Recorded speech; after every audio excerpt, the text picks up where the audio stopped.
What is it like for women married to older men as they age?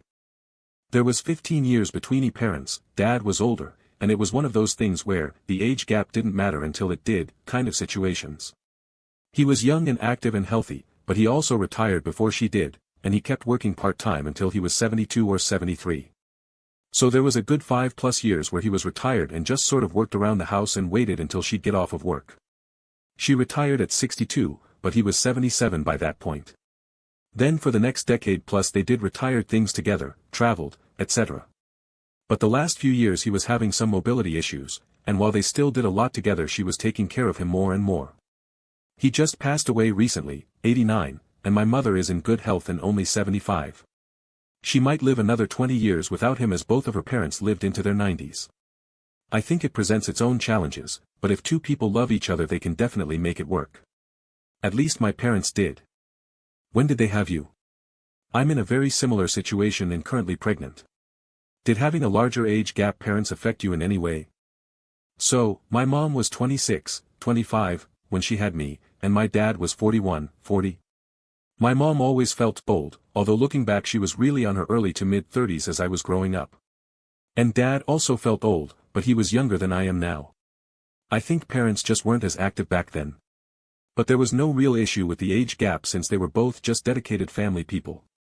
They were both in the same stage of life, both in good shape, etc. So no, definitely didn't affect me growing up.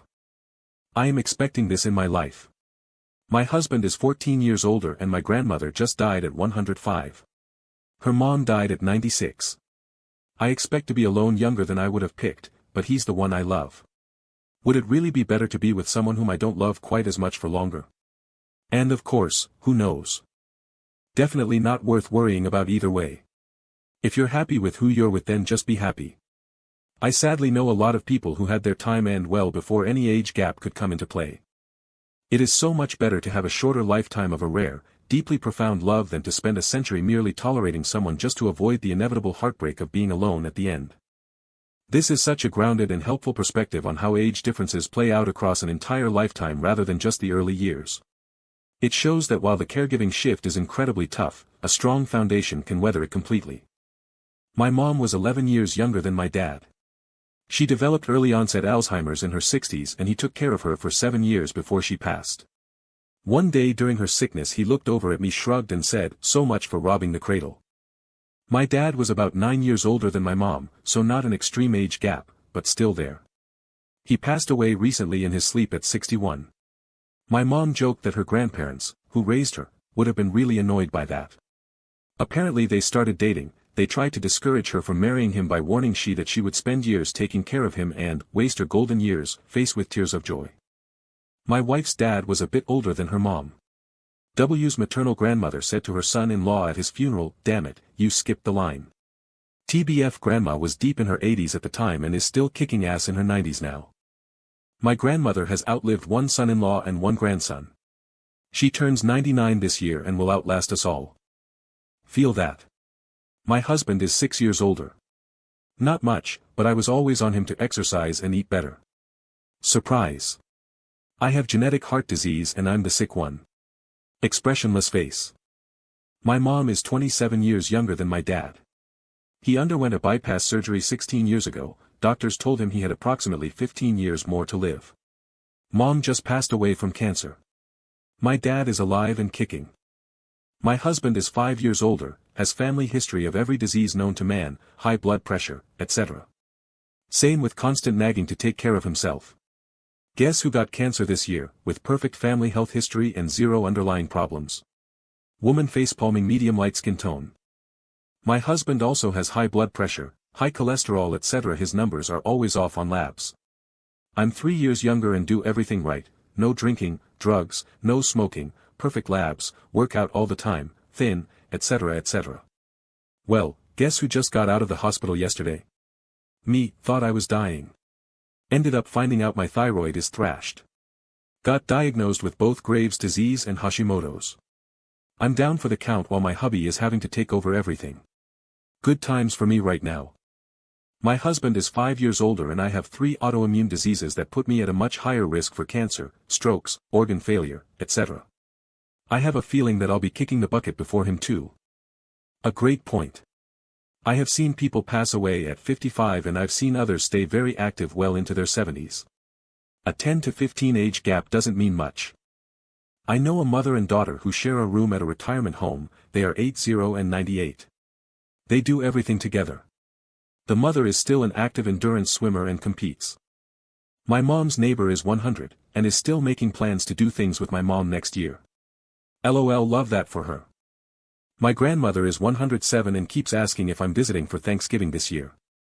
Grinning, squinting face.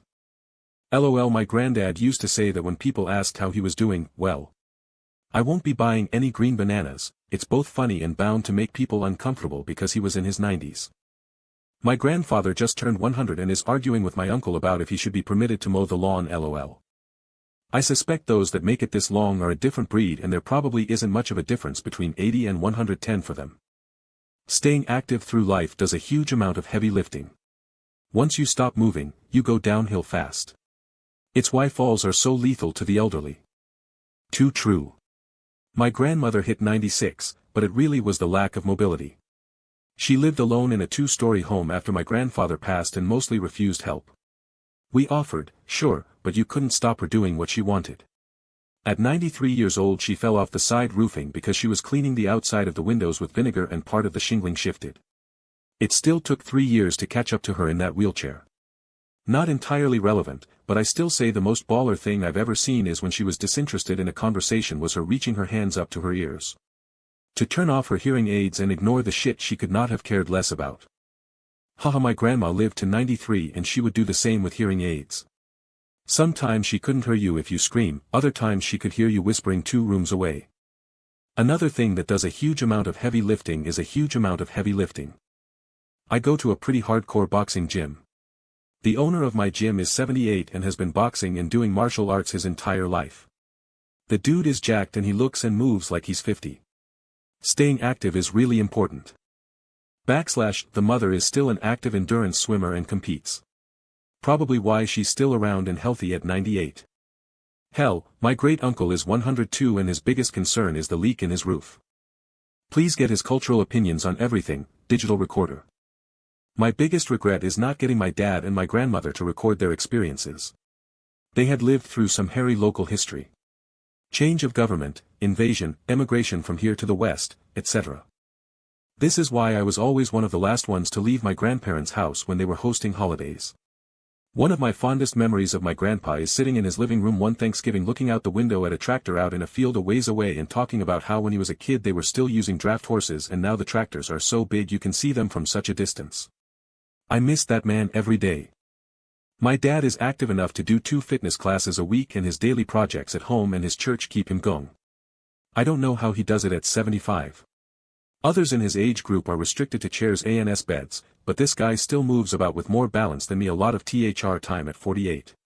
He just doesn't have the same stamina as before. I agree.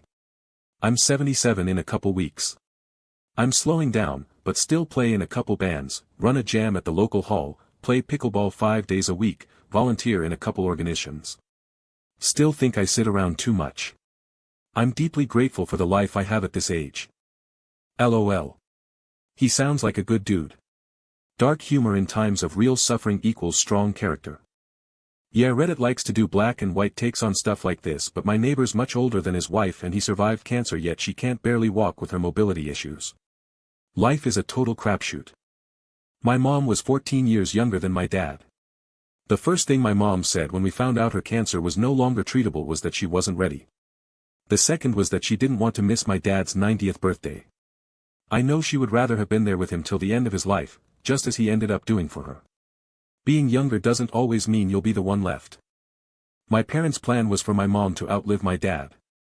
That's how life insurance was set up, how they talked about the future, etc. My mom was diagnosed with glioblastoma in 2021 and passed away within the year. My dad is a very lonely and angry 81-year-old man with Alzheimer's. Yes. Killed my brother at 42. The best doctors at Duke Cancer Center tried everything for a year and a half. GBM took my dad after 18 months.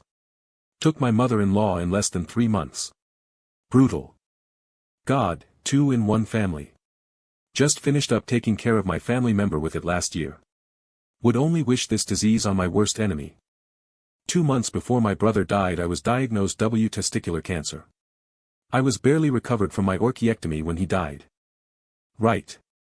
My mom is 9 years older than my dad, he died 20 years ago at 50 years old.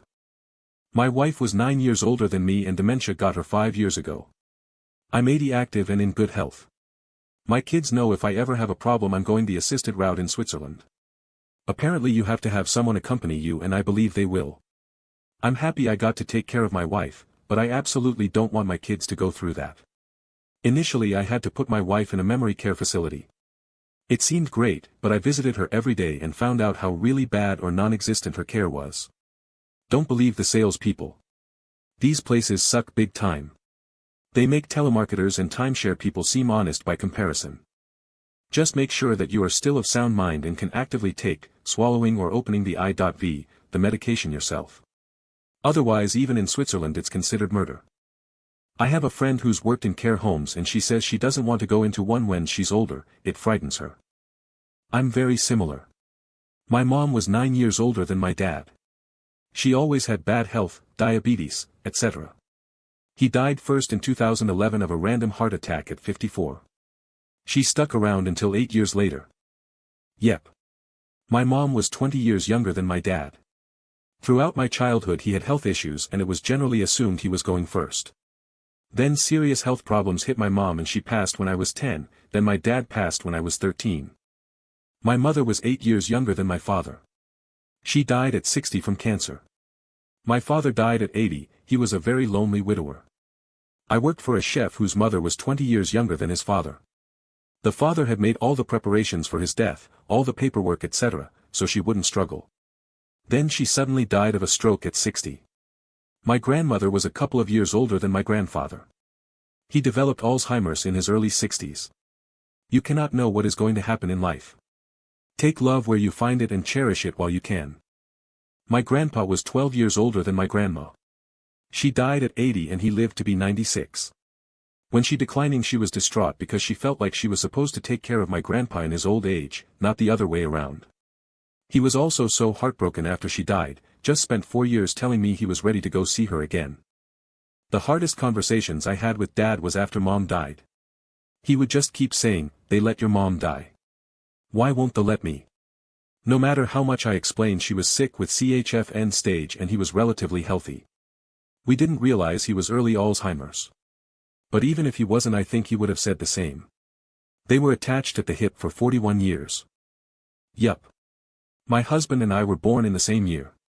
Now I'm a year older than he will ever be at 53. You just don't know what life will throw at you. My father and stepmom's story is a little similar. He's 15 years older, is diabetic since he was 14, and has cardiac issues. My 44 years old healthy and physically active stepmom discovered a stage 4 lung adenocarcinoma 9 months ago. My husband is 12 years older than me. We have been married 30 years and were a couple for 7 years before that. Honestly up until last year it was great. We have always been very close and have a happy marriage. We bought a small house and raised a daughter. We have stayed in love this whole time. Last year he almost died from complications related to throat cancer he had in 2013. He has aged rapidly since getting sick. I have been mistaken for his daughter several times recently, and I can see how sad it makes him. I knew he would age, but for some stupid reason I did not expect him to be sick like this. It is heartbreaking. I don't really care about changes in his appearance but I don't know what I will do once he is gone. My sister married an older man. He is now in the first stages of dementia and is requiring as much work as if he were fully bedbound. Complicated by the fact that he is extremely healthy from a physical perspective so he isn't dying anytime soon. Just an FYI most people don't usually die peacefully in their sleep like the movies. It has sucked every time, personally. I want to die in my sleep like Grandpa did, and not screaming in terror like his passengers. This reminds me of my grandfather's last words to me, "Stop shaking the ladder you little shit." Reminds me of my granddad's last words before he kicked the bucket which were, "How far do you reckon I can kick this bucket?" Man in a thread that is just one sad, tragic story after another. I needed this laugh LMAO. Thank you. A buddy of mine just died, and the last 2 days have been pretty rough. But jokes like this? He would have fucking loved them. Sounds like my grandfather. He was a great man, had the heart of a lion, and a lifetime ban from the zoo. My granddad went peacefully in his comfortable living room chair after a long and active life. Sometimes it really is like the movies. A lot of people do though. Most old people just die in their bed. Source: I work in funeral service and do transfers when people pass. I've already told my family I would take myself out. My mom died of dementia. Took 11 years. I'm not putting anyone through that. I always said that, but have realized it sneaks up on you and you probably won't be able to do it yourself. You would have to off yourself while you were healthy, which would be odd and you probably wouldn't do. My mom was reasonably healthy 2 Julys ago. My wife, kids, and I went to visit her for the 4th, had a good time, and she was taking care of herself fine. A couple months later she had some sort of episode, had a fall, and it was all over for her. It was crazy watching her diminish. She was in the hospital and then moved to a nursing home. By November she was talking to people that weren't really there. Similar to my great-aunt/grandmother. Visit for Christmas, jovial and robust. She fell, had a stroke a few months later. Wasn't discovered for a bit. Her prognosis was days. It was harrowing to walk into that sterile hospital room and see this tiny, wasted woman who could barely form a sentence beyond 3 words. Formerly a very opinionated woman who occupied the whole room, the family matriarch. But if I had to walk in there again I would, because at the very least I got to tell her what she meant to me, and my mom, who was basically raised by her, didn't have to face that alone. Life happens fast, but death only happens fast if you're lucky. It took 11 years for my mom, in the end she died on hospice in my dining room. It was excruciating to watch it. No son needs to change his mom diapers. Maybe not sitcom material, but it is still an act of love to help a person through any difficult stage of their life. As the oldest of 3 boys who had to do the same, my heart goes out to you. Well, of course, but if you have dementia, how would you know to take yourself out? There is a good chance you won't. You may not accept your diagnosis of dementia, or your cognitive changes may mean you are no longer willing or capable of following your plan to take yourself out. Then you, or mostly your family, face the issue that you never bother to come up with any more realistic plans about managing your care and finances. It can be one of the silver linings, really. My stepfather was openly terrified of death and decline. Once he got dementia, he forgot to be afraid. It was nice. My dad took himself out at the first hint. It's the only way to do it. Rough for the survivors, but it was his choice. Just try not to be too healthy. Like you need to do enough drugs and eat enough cheeseburgers to gracefully die of a heart attack in your late 70s. Unfortunately, you can be very unhealthy and still live a long time. There are many examples of this, some of whom are in the news every single day. That's one terrifying part about old age. There are others. I was very surprised and, frankly, saddened to learn that death with dignity laws in the US do not recognize dementia as a qualifying condition, and even if you go to Dignitas in Switzerland, you need to be of sound mind to sign the paperwork, so if you're cognitively impaired, you have 0 options. It makes sense because it is a complex issue. There should be an option to sign a consent form for assisted suicide while still of sound mind, in the event of dementia or other mind-impairing illnesses in the future. It wouldn't help people who have it now, but it could help prevent future suffering. I agree with you, but it will take some time for society to come to terms with the concept. We still only have legalized physician-assisted suicide in some 10 states in the US. I think we are heading in the right direction, but doubt dementia will be approved for PAS anytime soon. I should note as a physician, many demented patients are quite pleasant and don't seem to mind their condition. I worked as an STNA in LTC, and I can assure you that after the sun goes down, they are no longer pleasant. For sure. Although I suspect you get a special subset of demented patients, the ones too difficult for community caregivers to handle. I'm sure you're right. Many dementia patients are even more pleasant than they were before they experienced this illness. However, a great many dementia people turn into raging, violent, angry, demented a-holes. Just ask me how I know. I've witnessed, and experienced, being punched in the face, the groin and the gut, having fingers wrenched back until they fractured, and one woman completely destroyed their hospice room and threw their armoire through the window, 1 week before she passed. And this horrifying behavior can go on for years and years, costing a jaw-dropping fortune plus lost income, and sanity, for caregivers. It sucks because I definitely don't want to be kept alive through something like that, but I also get why it is the way it is. If the person is impaired enough that they can't legally make that decision for themselves, then it starts to get pretty sketchy from both a legal and moral standpoint. You would need to set it up in advance of the illness with multiple witnesses for it to be even somewhat morally acceptable, and even then if the person can't make the decision for themselves in the moment, it feels not really okay. People can change their minds. Well, yeah, this is to stop inheritance-hungry kids euthanizing their disabled parents. Money is the dark side of dementia. Families often lose their loved one to the disease, then each other fighting over the money and property. Have a greedy uncle who was always never around to help with my grandma. He and his kids are savvy with real estate and pulled some deal with her when she started losing it. It involved him giving her $100K in living money and his way smaller, lesser updated house in exchange for her sprawling property with a giant house that was all refinished. None of the 5 peers said anything because they're dumb and too nice. Bad combo. Now she's a lot of work, combative, etc., and he just offered to leverage her house, he's got power of attorney, for a care facility. They just swapped houses 2 years ago. None of my aunt or uncles or mom have the guts to say anything, but it's about a $1 million theft. Money is the dark side of dementia. In a slightly more boring way, long-term care generally is expensive. I have a very elderly grandmother who was middle class her whole life, but due to a widow's pension and the wonders of compound interest she's ended up with low 7 figures of assets. We've begun the process of taking over life admin stuff and exploring options for what you'd probably call medium support needs long-term care. Shit is unbelievably fucking expensive. On a related note, seems like a potential future societal problem. As people live longer, their money no longer goes to their kids when they die but to corporations in the long-term care industry. My father-in-law said the same thing, but the first stage of dementia is often denial. There might not be a point where you recognize your state and can do something about it. A friend of mine married a younger man. She is 80 and still works part-time and walks 3 miles per day. Her husband is 71 and in a nursing home with advanced dementia.